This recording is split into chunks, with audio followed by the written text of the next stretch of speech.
Bonsoir mon ami, c'est Claudine qui te parle. Ce soir, je veux bénir Dieu parce qu'il pourvoit à tous nos besoins.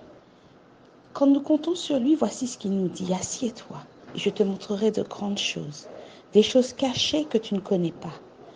Vois-tu mon ami, il y a des occasions où Dieu te demande de t'asseoir, de cesser de t'agiter dans tous les sens, de lui apporter simplement tes requêtes, tes interrogations, tes préoccupations, et puis d'attendre ce qu'il va te répondre, ce qu'il va te montrer.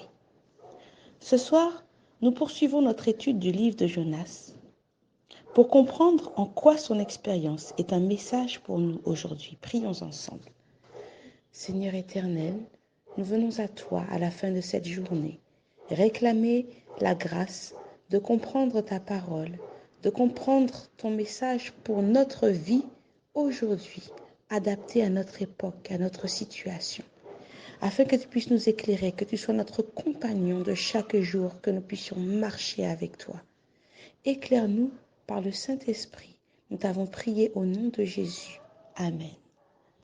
Le texte de ce soir se trouve dans Jonas 3, les versets 4 et 5. Jonas fit d'abord dans la ville une journée de marche. Il criait et disait « Encore 40 jours et Ninive est détruite !» Les gens de Ninive crurent à Dieu. Ils publièrent un jeûne et se revêtirent de sacs, depuis les plus grands jusqu'aux plus petits. Jonas est à un tiers de sa tâche à Ninive. Il a déjà accompli une journée de marche et de prédication. Remarque bien, mon ami, que sa prédication n'est pas élaborée. Elle n'est pas enrobée de jolis mots, de belles tournures de phrases. Jonas n'a pas le temps non plus de rédiger de jolies invitations et de décorer une belle salle pour ses auditeurs. Le message est brut. Encore 40 jours et Ninive est détruite. 40 jours, c'est donc le temps de sursis qu'il reste à Ninive. 40. Ce nombre revient à plusieurs reprises dans différentes situations de la Bible. C'est la durée du test, du temps où les mobiles sont éprouvés et révélés. C'est la durée, par exemple, pendant laquelle les eaux du déluge ont été sur la terre. Après cela, la patience de Noé a été éprouvée à l'intérieur de l'arche, le temps que l'eau puisse descendre et sécher sur la terre. 40 jours, c'est la durée du trajet du peuple d'Israël d'Égypte aux portes de Canaan. La première fois, avant d'être renvoyés pendant 40 ans dans le désert, parce que justement, ils ont failli au test à l'issue de ces 40 premiers jours par leur incrédulité.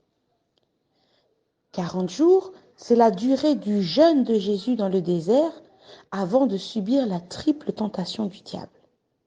Tu remarqueras, mon ami, que 40, c'est donc le temps symbolique qui est laissé pour recevoir le message de Dieu, pour le laisser agir sur le cœur, en vue de réussir l'épreuve qui nous attend avant d'entrer dans le repos de Dieu, la Canaan céleste. Quelle est la réponse des Ninivites au message de Jonas ? Eh bien, ils publient un jeûne et tous, depuis les plus grands jusqu'aux plus petits, se revêtent de sacs, c'est-à-dire qu'ils s'humilient dans la poussière devant Dieu. Ils reconnaissent leurs fautes, ils demandent grâce, ils prient, ils pleurent pour le pardon de leurs péchés. Ils ne revendiquent rien. Cette réaction, mon ami, est extraordinaire. Le message de Dieu ne rencontre pas toujours un tel succès.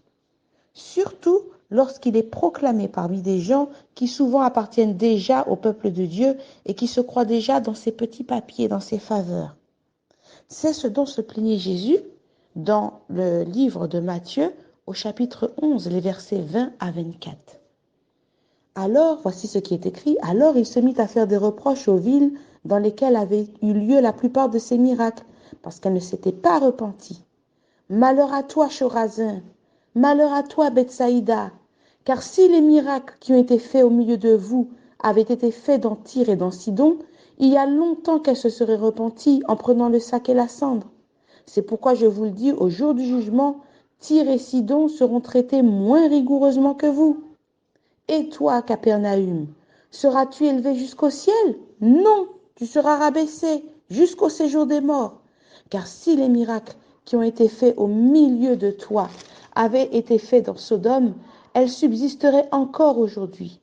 C'est pourquoi je vous le dis, au jour du jugement, le pays de Sodome sera traité moins rigoureusement que toi. Parfois, mon ami, certaines personnes nous scandalisent par leur immoralité, par la noirceur de leurs péchés. Leurs péchés sont énormes. Il nous est donc facile de les réprouver, facile de les condamner. Pourtant, lorsque la parole de Dieu leur est prêchée, ces personnes qui sont déjà conscientes de leurs péchés se montrent plus empressées à accueillir le message et à le laisser transformer leur cœur, transformer leur vie. Tandis que ceux qui mènent des vies extérieurement convenables, qui sont régulièrement à l'église, au temple, au pied du Seigneur, qui ont des vies bien réglées, ces personnes ont plus de mal à se reconnaître pécheurs et à reconnaître leurs besoins impérieux de sa grâce. Pourtant, ces péchés qui nous semblent plus condamnables sont parfois pas moins abjects devant Dieu, parce que tout péché, c'est péché, mais sont plus difficiles à éradiquer pour Dieu parce que justement, nous ne les reconnaissons pas. Lisons justement ce qui est écrit dans Proverbe 6 au verset 16. Il y a 6 choses que hait l'Éternel, et même 7 qu'il a en horreur.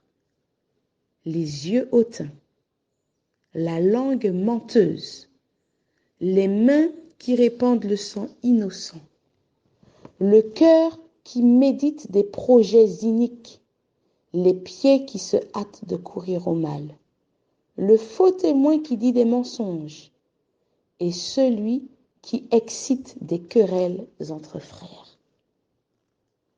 Voilà de quoi nous faire réfléchir, nous qui sommes parfois bercés par l'illusion d'une fausse sécurité, d'une fausse piété. Je t'invite, mon ami, à rentrer en toi-même, à reconnaître ton péché devant Dieu et à le lui confesser. En prenant, non pas forcément physiquement le sac et la cendre, mais en t'humiliant devant Dieu jusqu'à terre. Le chant que je vais t'interpréter ce soir s'intitule « Pardon Seigneur, pardon ». Je te lis la première strophe. Pardon Seigneur, pardon, pour notre orgueil, nos résistances.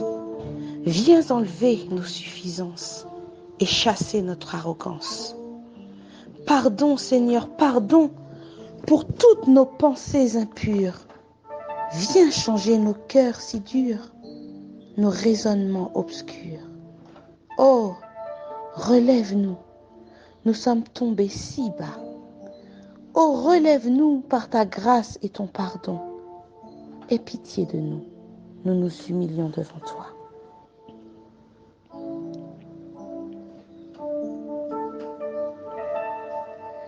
Pardon, Seigneur, pardon, pour notre orgueil, nos résistances. Viens enlever nos suffisances et chasser notre arrogance. Pardon, Seigneur, pardon, pour toutes nos pensées impures. Viens changer nos cœurs si durs, nos raisonnements obscurs. Oh, relève-nous,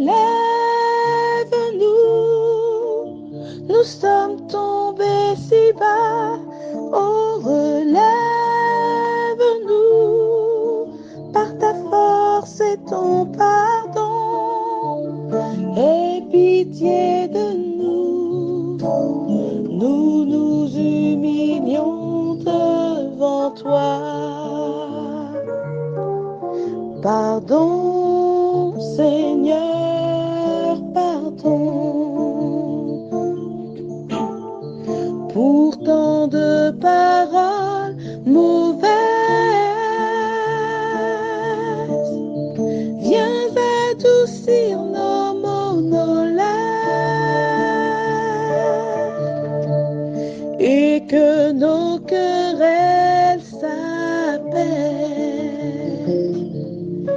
Pardon, Seigneur, pardon, de toujours garder rancune. Viens changer notre amertume, transformer notre attitude. Oh, relève-nous, nous sommes tombés si bas. Oh, relève-nous, par ta grâce et ton pardon, et pitié de nous, nous nous humilions devant toi.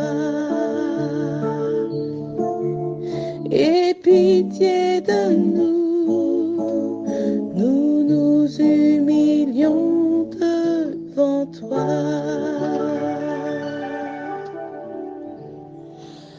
Mon ami, je souhaite que cette humilité t'habite, t'accompagne et que tu reçoives entièrement la grâce et le pardon venant de l'Éternel. Bonne soirée.